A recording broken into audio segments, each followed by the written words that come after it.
Welcome to mister Kumar and Mrs Uma channel. ఈ video మొక్కలంటే ఇష్టం ఉన్న వాళ్ళ కోసమేనండి. ఇష్టం లేని వాళ్ళు స్కిప్ చేసేయచ్చు. నాకు మొక్కలంటే చాలా చాలా ఇష్టం.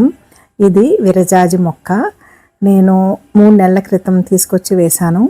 చిన్న గోళంలోనే వేశానండి. అది ఎన్ని పువ్వులు పూస్తుందో చూడండి.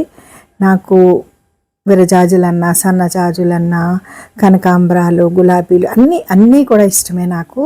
దీన్ని చాలా ఇష్టంగా తెచ్చి వేసుకున్నాను. మేడ మీద తీసుకెళ్ళి పెట్టాను. ఎండకి వానకి దానికి ఎరువు గత్తం అన్నీ వేశాను. చాలా చాలా బాగా పూసింది. చెట్టు నిండా మొగ్గలే ఉన్నాయి. చూస్తున్నారు కదా, మై డ్రీమ్ కమ్స్ ట్రూ అన్నమాట. అలాగే సన్నజాజి కూడా వేశాను. అది కూడా పువ్వులనిస్తుంది. మనం ఏదో ఒకటి మనకి నచ్చినది పని చేసుకోవాలండి. చూడండి ఎన్ని పువ్వులు వచ్చాయో. దీన్ని మాల కట్టాను. సరదా అంతే. మనం పెంచి పోషించిన మొక్కలు అవి పూలు పళ్ళు ఇచ్చినప్పుడు చాలా హ్యాపీనెస్ అనిపిస్తుంది. ఇది సన్నజాజి మొగ్గ.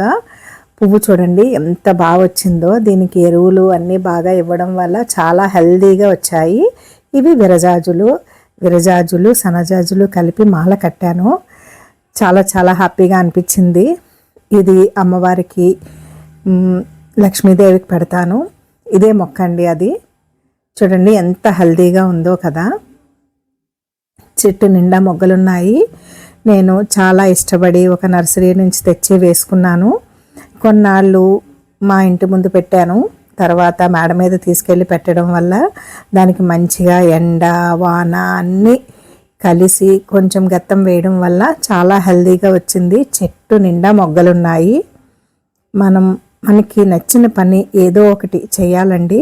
మనకి ఏది ఇష్టమైతే అది దాన్ని చక్కగా చేసినట్లయితే మన మనసుకి సంతృప్తి. నాకు మొక్కలంటే చాలా చాలా ఇష్టం. నేను ఎప్పటి నుంచో మొక్కలు పెంచుతూనే ఉన్నాను కొన్ని సంవత్సరాలుగా.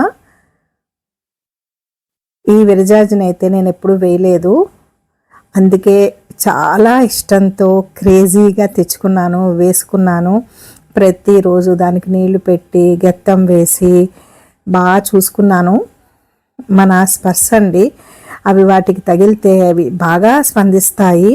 ఏదైనా మనకి నచ్చిన పని చేసినట్లయితే ఆ స్ట్రెస్లోంచి అయితే బయటికి రావచ్చు. నాకు ఎన్ని ప్రాబ్లమ్స్ ఉన్నా, కష్టాలున్నా, ఇబ్బందులున్నా మొక్కల్ని పెంచడం అయితే ఆపలేదు. అది ఒక సాటిస్ఫాక్షన్ అన్నమాట. ప్రకృతిని మనం బాగా చూసుకున్నట్లయితే ప్రకృతి కూడా మనకి ఎంతో హెల్ప్ చేస్తుంది. ప్రకృతి అంటే ఎవరండి? తల్లే కదా. మొక్కల్ని అందరూ పెంచాలి. అవి మనకి ఆక్సిజన్ ఇస్తాయి.